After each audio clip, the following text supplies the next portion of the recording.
राधे राधे सभी भक्तों को। सावधान, 2026 की श्रावण पुत्रदा एकादशी को लेकर एक ऐसा खतरनाक, भयानक और सनसनीखेज सच सामने आया है जो आपकी पूरी पूजा भक्ति और पूरे दिन के कड़े उपवास को एक झटके में निष्फल कर सकता है।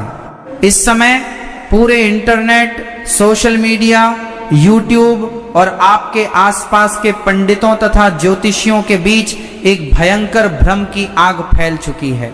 कोई चिल्ला चिल्लाकर 23 अगस्त की बात कर रहा है, तो कोई बड़े बड़े दावों के साथ 24 अगस्त की तारीख को सही बता रहा है।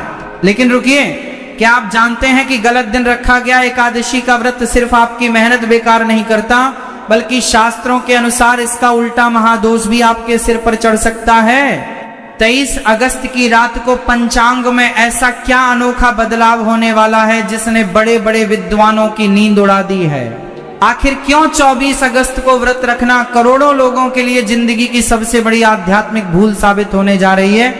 अगर आपने बिना शास्त्रों का गुप्त गणित समझे किसी के भी बहकावे में आकर गलत दिन व्रत रख लिया, तो आप एकादशी का पुण्य नहीं कमा रहे होंगे, बल्कि अनजाने में द्वादशी का नियम तोड़कर पाप के भागी बन रहे होंगे। शास्त्रों में इसे बहुत बड़ा अपराध माना गया है। तो आखिरकार इस पूरे विवाद और भयंकर उलझन का असली सच क्या है? उदया तिथि और सूर्योदय का प्राचीन रहस्य किस तारीख पर जाकर अपनी आखिरी मुहर लगाता है? 23 अगस्त या फिर 24 अगस्त? आपके और आपके पूरे परिवार के कल्याण के लिए कौन सा दिन धर्मशास्त्रों, गरुड़ पुराण, वराह पुराण और पंचांग के नियमों के अनुसार 100% सही और फलदायी है? और इस दिन पूजा पाठ, कथा श्रवण तथा व्रत रखने की सही विधि क्या है?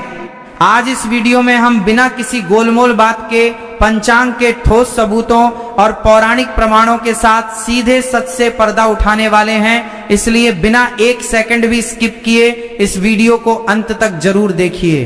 वीडियो शुरू करने से पहले आप सभी से एक छोटी सी विनती है। अगर आप भगवान विष्णु की कृपा पाने वाले चमत्कारी उपाय, धर्म से जुड़ी महत्वपूर्ण जानकारी, पूजा विधि, व्रत के नियम और सनातन धर्म के ऐसे ही दुर्लभ रहस्य सबसे पहले जानना चाहते हैं, तो हमारे इस चैनल को अभी सब्सक्राइब करें और साथ में हाइप भी जरूर करें, ताकि हमारी वीडियो अधिक से अधिक सनातन प्रेमियों तक पहुंच सके। बेल आइकॉन दबाना बिल्कुल न भूलें, ताकि हमारी हर नई वीडियो का नोटिफिकेशन सबसे पहले आपको मिले। दोस्तों, श्रावण मास के शुक्ल पक्ष की पुत्रदा एकादशी केवल एक साधारण उपवास या केवल एक नियम मात्र नहीं है। सनातन धर्म की परंपरा में इसे संतान की प्राप्ति, संतान की लंबी उम्र, उसकी सफलता, उसकी रक्षा और कुल के कल्याण के लिए सबसे शक्तिशाली और फलदायी व्रतों में से एक माना गया है। पद्मा पुराण, नारद पुराण और स्कंद पुराण में स्पष्ट उल्लेख मिलता है कि जो मनुष्य श्रावण पुत्रदा एकादशी का व्रत पूरे विधि विधान से करता है, उसके जन्मांतर के पाप कट जाते हैं और उसे उस परम पुण्य की प्राप्ति होती है जो 1000 वाजपेयी यज्ञ करने पर भी नहीं मिलती। जिनकी संतान नहीं है उन्हें योग्य संतान की प्राप्ति होती है, और जिनकी संतान है उनके बच्चों की आयु, आरोग्य और ज्ञान में अपार वृद्धि होती है। लेकिन सवाल यह उठता है कि क्या केवल भूखे रहने से या बिना तिथि समझे पूजा कर लेने से इस महान व्रत का फल मिल जाता है? जवाब है बिल्कुल नहीं। शास्त्रों का सबसे कठोर नियम यही कहता है कि तिथि का चयन पूरी तरह शुद्ध होना चाहिए। अगर भक्ति की नींव ही गलत तिथि पर रखी जाएगी तो उस पर खड़ी आपकी पूरी तपस्या ताश के पत्तों की तरह ढह जाएगी।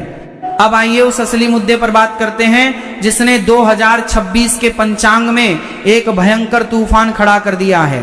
23 अगस्त और 24 अगस्त को लेकर इतना बड़ा कंफ्यूजन पैदा ही क्यों हुआ? इसके पीछे का गणित और खगोलीय समय क्या कहता है, इसे बहुत ध्यान से समझिए। पंचांग की सूक्ष्म गणना के अनुसार श्रावण मास के शुक्ल पक्ष की एकादशी तिथि की शुरुआत 23 अगस्त 2026 की रात को लगभग 2:00 बजे हो रही है। अब यहीं से सारा खेल और सारा भ्रम शुरू होता है। लेकिन सभी को सालों के जाम को खाम पर 12 को सालों के जाम को खाम के 12 से 200 वेदा। अब यहीं से कुछ लोग जो पंचांग का अधूरा ज्ञान रखते हैं, वे ये सोच रहे हैं कि जब तिथि 23 अगस्त की देर रात या तड़के शुरू हो रही है और 24 अगस्त की सुबह 4:18 बजे तक बनी हुई है, तो फिर 24 अगस्त को व्रत क्यों न रखा जाए? क्योंकि 24 अगस्त की सुबह भी तो एकादशी तिथि हल्की सी मौजूद है, लेकिन यही वह जगह है जहां आम इंसान से लेकर अधकचरा ज्ञान बांटने वाले लोग सबसे बड़ी भूल कर बैठते हैं। सनातन धर्म में किसी भी व्रत या त्योहार की तिथि तय करने का एक बेहद वैज्ञानिक, खगोलीय और आध्यात्मिक नियम है, जिसे हमारे महान ऋषियों मुनियों ने उदया तिथि नियम का नाम दिया है। शास्त्रों का स्पष्ट आदेश है, यस्या तिथो उदयति सूर्य, यानी जिस तिथि में सूर्य देव का उदय होता है पूरे दिन उसी तिथि का प्रभाव ब्रह्मांड में मान्य होता है। अब जरा ध्यान से सोचिए और गणित लगाइए। 23 अगस्त 2026 को जब सुबह का सूर्योदय होगा, उस समय पूरे ब्रह्मांड में एकादशी तिथि ही विद्यमान होगी। सूर्य भगवान एकादशी तिथि को ही अपने प्रकाश से जगमगाएंगे और आशीर्वाद देंगे। वहीं दूसरी तरफ जब 24 अगस्त 2026 का सूर्योदय होगा, तब सुबह 4:18 बजे ही एकादशी तिथि पूरी तरह समाप्त हो चुकी होगी और उस समय सूर्योदय के क्षण में द्वादशी तिथि लागू हो चुकी होगी। अब आप खुद ठंडे दिमाग से सोचिए, जब 24 अगस्त के सूर्योदय के समय एकादशी तिथि ब्रह्मांड में रहेगी ही नहीं, तो आप 24 अगस्त को एकादशी का व्रत कैसे रख सकते हैं? अगर आप 24 अगस्त को व्रत रखते हैं तो आप सूर्य देव के सामने एकादशी का नहीं बल्कि द्वादशी तिथि का व्रत रख रहे होंगे। और शास्त्रों में दशमी विद्या या द्वादशी से दूषित तिथियों के बारे में क्या कहा गया है, यह जानकर आपके रोंगटे खड़े हो जाएंगे। वराह पुराण और ब्रह्म वैवर्त पुराण में साफ साफ चेतावनी दी गई है कि जो मनुष्य मोहवश, आलस्यवश या अज्ञानतावश उदया तिथि को छोड़कर समाप्त हो चुकी तिथि या दूषित तिथि में व्रत रखता है, उसका व्रत दैत्य और राक्षस ग्रहण कर लेते हैं और उस व्यक्ति को व्रत का पुण्य मिलने के बजाय भारी दोष का भागी बनना पड़ता है। विद्वानों का निचोड़ काशी और उज्जैन के पंचांगों की सटीक गणितीय गणना और सनातन धर्म के महान ग्रंथों का अंतिम निर्णय यही कहता है कि 2026 की श्रावण पुत्रदा एकादशी का पवित्र व्रत केवल और केवल रविवार 23 अगस्त 2026 को ही रखा जाएगा। 24 अगस्त को व्रत रखना धर्मशास्त्रों और पंचांग के नियमों के सीधे खिलाफ होगा। अब जब सही तारीख का भ्रम दूर हो चुका है, तो आइए जानते हैं इस पावन व्रत की पौराणिक कथा का महत्व और इसके पीछे की महिमा। द्वापर युग में महिष्मती नाम की एक नगरी हुआ करती थी, जहां राजा महीजीत राज्य करते थे। राजा महीजीत धर्मनिष्ठ, दयालु और प्रजापालक थे, लेकिन उनकी कोई संतान नहीं थी। संतान न होने के कारण राजा रात दिन चिंतित और दुखी रहते थे। उन्होंने कई यज्ञ किए, दान पुण्य किया, परंतु संतान सुख न मिल सका। तब राजा के शुभ चिंतकों और प्रजा ने महान तपस्वी लोमश के पास जाकर राजा के दुख का कारण पूछा। लोमश ने अपने दिव्य ज्ञान से देखा और बताया कि राजा ने पूर्व जन्म में अनजाने में एकादशी के दिन जल पीते हुए एक प्यासी गाय को पानी पीने से रोक दिया था। इसी पाप के कारण इस जन्म में वे संतानहीन हैं। लोमश ऋषि ने प्रजा और राजा को उपाय बताया कि यदि राजा और महिष्मती नगरी की समस्त प्रजा श्रावण मास के शुक्ल पक्ष की एकादशी तिथि को पूर्ण निष्ठा, विधि विधान और शुद्ध मन से व्रत रखे और उसका पुण्य फल राजा को अर्पित करे, तो राजा को अवश्य ही पुत्र रत्न की प्राप्ति होगी। प्रजा और राजा महीजीत ने ठीक वैसा ही किया। 23 अगस्त जैसी ही उदया तिथि के दिन सबने निर्जला व्रत रखा, भगवान विष्णु की आराधना की और द्वादशी के दिन नियम पूर्वक पारण किया। इस महाव्रत के प्रभाव से रानी ने एक अत्यंत तेजस्वी और गुणवान पुत्र को जन्म दिया। तभी से इस एकादशी का नाम पुत्रदा एकादशी पड़ा, जो संतान देने वाली और संतान के समस्त कष्टों को हरने वाली मानी जाती है। अब जब आप कथा का प्रभाव समझ चुके हैं, तो आइए जानते हैं इस व्रत को करने के वो कठोर और सटीक नियम क्या हैं, जिनका पालन न करने पर व्रत अधूरा रह जाता है। एकादशी व्रत केवल एक दिन का नहीं, बल्कि 3 दिनों की एक अत्यंत पवित्र और अनुशासित प्रक्रिया है। दशमी, एकादशी और द्वादशी। पहला चरण, दशमी तिथि के नियम 22 अगस्त 2026। व्रत की तैयारी एक दिन पहले यानी 22 अगस्त की शाम से शुरू हो जाती है। दशमी के दिन सूर्यास्त के बाद भोजन का त्याग कर देना चाहिए। इस दिन का भोजन पूरी तरह सात्विक होना चाहिए। भोजन में प्याज, लहसुन, मसूर की दाल, बैंगन, गोभी और चावल का सेवन भूल कर भी न करें। दशमी की रात को मन में सात्विक विचार रखें, किसी की बुराई न करें और पूर्ण ब्रह्मचर्य का पालन करें। दूसरा चरण एकादशी का दिन और पूजा विधि 23 अगस्त 2026।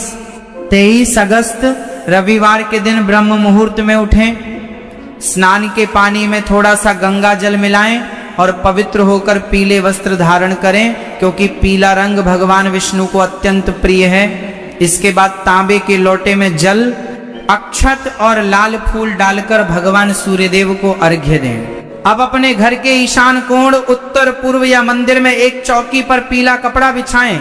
उस पर भगवान श्री हरि विष्णु और माता लक्ष्मी की प्रतिमा या तस्वीर स्थापित करें। अपने हाथ में थोड़ा सा जल, अक्षत, पीला फूल और तिल लेकर व्रत का संकल्प लें।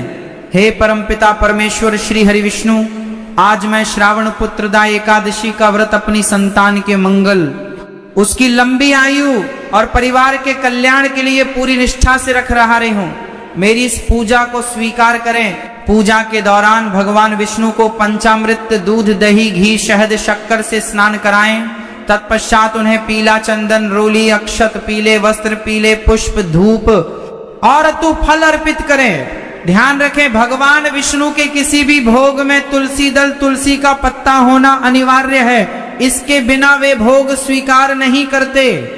इसके बाद देसी घी का दीपक जलाकर नमो भगवते वासुदेवाय मंत्र का कम से कम 108 बार जाप करें। विष्णु सहस्त्र नाम या गोपाल सहस्त्र नाम का पाठ करें और पुत्रदा एकादशी की पौराणिक कथा अवश्य सुने। तीसरा चरण दिन भर के नियम और रात्रि जागरण। यह व्रत आप अपनी शारीरिक क्षमता के अनुसार निर्जला, बिना जल के या फलाहारी, दूध, फल और जल लेकर रख सकते हैं।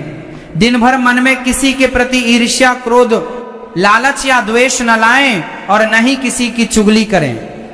एकादशी के दिन तुलसी के पत्ते तोड़ना, घर में झाड़ू पोछा जोर से लगाना ताकि जीव हत्या न हो, तथा बाल या नाखून काटना सख्त मना है। शास्त्रों में एकादशी की रात को सोना वर्जित माना गया है। रात के समय भगवान विष्णु के भजनों का संकीर्तन करें या मंत्रों का जाप करते हुए रात्रि जागरण करें। चौथा चरण पारण का सही समय और नियम। 24 अगस्त 2026 एकादशी व्रत का सबसे महत्वपूर्ण हिस्सा है पारण व्रत खोलना। यदि पारण गलत समय पर किया जाए तो पूरे व्रत का फल नष्ट हो जाता है। 23 अगस्त के व्रत का पारण अगले दिन यानी सोमवार 24 अगस्त 2026 को दोपहर 1:53 बजे से शाम 4:24 बजे के बीच ही किया जाना चाहिए। 24 अगस्त की सुबह स्नान करके भगवान विष्णु की विधिवत पूजा करें, देसी घी का दीपक जलाएं और फिर किसी योग्य ब्राह्मण या जरूरतमंद व्यक्ति को अन्न, वस्त्र या दान दक्षिणा दें। इसके बाद तुलसी दल और सात्विक भोजन जैसे चावल या फलाहार ग्रहण करके ही अपना उपवास खोलें। शोक और मानसिक संताप के कारण एक दिन राजा सुकेतुमान अपने मन को संभाल न सकें और किसी को भी बिना बताए अपने घोड़े पर सवार होकर एकाकी ही सघन वनों की ओर प्रस्थान कर गए। वन में घूमते घूमते मध्याह्न का समय हो गया। सूर्य की तीव्र किरणों और निरंतर यात्रा के कारण राजा को प्रचंड प्यास और थकान महसूस होने लगी। वे जल की खोज में घने जंगलों में भटकने लगे। कुछ दूर जाने पर उन्हें पक्षियों का मधुर कलरव और वन में सुंदर सरोवर होने का संकेत मिला। जब राजा सरोवर के तट पर पहुंचे तो उन्होंने देखा कि वहां एक अत्यंत मनोरम आश्रम बना हुआ है और सरोवर के चारों ओर अनेक तपस्वी ऋषि मुनि वेद मंत्रों का सस्वर पाठ कर रहे हैं। सरोवर का शांत वातावरण देखकर राजा का मन अत्यंत प्रभावित हुआ। उन्होंने अपने घोड़े से उतरकर अत्यंत नम्रता और भक्ति भाव से उन सभी महर्षियों और तपस्वियों के चरणों में प्रणाम किया। ऋषियों ने राजा के तेज और उनके दुखी मुखमंडल को देखकर उनसे उनके आगमन का कारण पूछा। राजा सुकेतुमान ने हाथ जोड़कर अत्यंत कातर स्वर में कहा कि हे परम पूज्य ऋषियों, मेरे पास राज्य, धन और वैभव की कोई कमी नहीं है, परंतु संतान न होने के कारण मेरा जीवन अर्थहीन और अंधकारमय प्रतीत होता है। मेरे पितर शोक में हैं और मैं स्वयं घोर मानसिक संताप झेल रहा हूं। कृपया मुझे कोई ऐसा उपाय बताएं जिससे मुझे संतान सुख की प्राप्ति हो सके और मेरे कुल का नाम आगे बढ़ सके। राजा के वचनों को सुनकर ऋषियों ने दयाद्र होकर कहा कि हे राजन, आज सावन मास के शुक्ल पक्ष की परम कल्याणी पुत्रदा एकादशी तिथि है। हम सभी ऋषिगण यहाँ इस पावन सरोवर में स्नान और भगवान विष्णु का पूजन करने हेतु एकत्र हुए हैं। ये तिथि इतनी दिव्य है कि इस दिन किया गया उपवास और पूजन निष्फल नहीं जाता। यदि तुम आज पूर्ण निष्ठा, सात्विकता और श्रद्धा से इस पुत्रदा एकादशी का महाव्रत धारण करोगे और सर्वव्यापी भगवान श्री हरि विष्णु की शरण में जाकर प्रार्थना करोगे तो तुम्हें अवश्य ही सर्वगुण संपन्न, ओजस्वी और न्यायप्रिय पुत्र की प्राप्ति होगी। महर्षियों की इस आज्ञा को ईश्वर का आदेश मानकर राजा सुकेतुमान ने उसी क्षण सरोवर के पवित्र जल से आचमन किया और उस पूरे दिन निर्जला तथा सात्विक भाव से पुत्रदा एकादशी का कठोर व्रत प्रारंभ किया। दिन भर भगवान विष्णु के नाम का जाप करते हुए रात्रि काल में ऋषियों के आश्रम में ही रहकर भगवान श्री हरि का पूजन, संकीर्तन और जागरण किया। अगले दिन द्वादशी तिथि के सूर्योदय के पश्चात राजा ने पुनः स्नान करके ऋषियों का आशीर्वाद लिया और विधि पूर्वक पारण करके अपने नगर भद्रावती वापस लौट आए। इस महाव्रत और ऋषियों के आशीर्वाद के अद्भुत पुण्य प्रभाव से कुछ ही समय के पश्चात महारानी शैव्या ने गर्भ धारण किया। समय आने पर उन्होंने एक अत्यंत दिव्य, तेजस्वी, बलवान और धार्मिक पुत्र को जन्म दिया। वो बालक बड़ा होकर एक अत्यंत प्रतापी, धर्मनिष्ठ और प्रजापालक राजा बना, जिसने अपने कुल के नाम को अमर किया और माता पिता को संतानहीनता के दुख से सदैव के लिए मुक्त कर दिया। भक्तों, अभी तक अपने चैनल को सब्सक्राइब नहीं किया तो जरूर ही कर लें और वीडियो को एक प्यार भरा लाइक जरूर दबाएं ताकि आपकी पुकार सिद्ध श्री हरि विष्णु तक पहुंच सकें। साथ ही साथ चैनल को सब्सक्राइब करें ताकि आने वाली नई वीडियो की नोटिफिकेशन आप पर सबसे पहले प्राप्त हो। भक्तों, वर्ष 2026 में सावन मास के शुक्ल पक्ष की पुत्रदा एकादशी की तिथि को लेकर पंचांगों और जनमानस में जो संशय की स्थिति निर्मित हो रही है, उसका मुख्य कारण स्मार्त और वैष्णव परंपराओं की तिथियों की गणना पद्धति में अंतर होना है। भारतीय ज्योतिष और धर्म शास्त्रों में तिथियों के निर्णय हेतु दो मुख्य दृष्टिकोण अपनाए जाते हैं। इनमें से किसी भी परंपरा को अनुचित या शास्त्र विरुद्ध कहना पूरी तरह से अज्ञानता है, क्योंकि दोनों ही पद्धतियां अपनी अपनी जगह पूर्णतः शास्त्र सम्मत और पूज्य हैं। स्मार्त परंपरा मुख्य रूप से उन गृहस्थों और सामान्य श्रद्धालुओं द्वारा अपनाई जाती है जो सूर्योदय के समय व्याप्त तिथि को आधार मानकर अपने व्रत त्योहारों का निर्णय करते हैं। जगतगुरु आद्य शंकराचार्य जी द्वारा स्थापित स्मार्त नियमों के अनुसार यदि सूर्योदय के समय एकादशी तिथि विद्यमान है तो गृहस्थ उसी दिन व्रत धारण करते हैं। दूसरी ओर वैष्णव परंपरा उन साधकों और संप्रदाय दीक्षित भक्तों के लिए है जो एकादशी तिथि की सूक्ष्म शुद्धता पर विशेष बल देते हैं। वैष्णव मत में दशमी विद्या एकादशी, यानी वो एकादशी तिथि जिस पर सूर्योदय से पूर्व अरुणोदय काल में दशमी तिथि का थोड़ा सा राते राते दोस्तों, उम्मीद है कि यह वीडियो पसंद आया होगा। इस वीडियो को अपने दोस्तों, अपने परिवार और रिश्तेदारों को जरूर शेयर कीजिएगा ताकि उनको भी बहुत सारी महत्वपूर्ण जानकारियाँ मिल सके, प्राप्त हो सके। महाराज जी ने बहुत अच्छी अच्छी जानकारी इसमें दी है। आपको यह वीडियो कैसा लगा जरूर कमेंट करके बताइएगा। चैनल को सब्सक्राइब कर दीजिएगा, इसे शेयर कर दीजिएगा। और चलिए दोस्तों, फिर से मिलते हैं। यह रिएक्शन वीडियो था, फिर से मिलते हैं। मैं किचन में खाना बना रही थी, खाना बनाते बनाते ही महाराज जी को सुन रही थी कि वो क्या क्या बताते हैं इस एकादशी के बारे में। तो मुझे तो बहुत ही अच्छा लगा, बहुत अच्छा जानकारी लगा। चलिए फिर से मिलते भक्ति वीडियो में। तो राधे राधे।